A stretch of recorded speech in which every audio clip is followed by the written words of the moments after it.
حافظ میگه باده نوشی که در او روی و ریایی نبود، بهتر از زهد فروشی که در او روی و ریاست. ریاکاری و درو بودن کار بسیار ناپسندی است. در باب 5 بوستان که به نظم هست، در باب رضا، سعدی حکایتی داره، میگه که یک انسان دورویی از نردبانی بر روی زمین افتاد و به محض اینکه افتاد فوت شد و از دنیا رفت.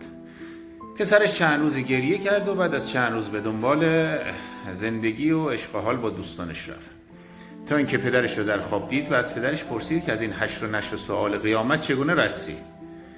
پدر میگه که خلاصه کن، به محض اینکه از نردبان افتادم مستقیم رفتم دوزخ. یعنی این عاقبت انسان درست.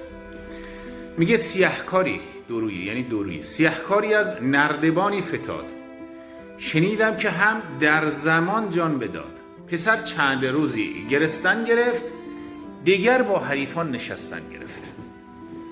به خواب اندرش دید و پرسید حال، که چون رستی از حشر و نشر و سؤال؟ بگفته ای پسر قصه بر من مخوان. نظر من سعدی اینجا به صورت محترمانه گفته، یعنی پدرش گفت که ای پسر چرت و پرت نگو، بگفته ای پسر قصه بر من مخوان، به دوزخ بر افتادم از نردبان. بعد در ادامه شاهکار سعدی اینجاست، میگه نکوسیرتی بی تکلف برون، به از نیک نامی خراب اندرون.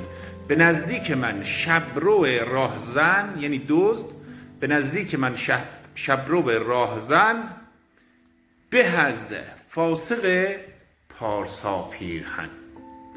پس درو و فاسق پارسا پیرهن نباشید.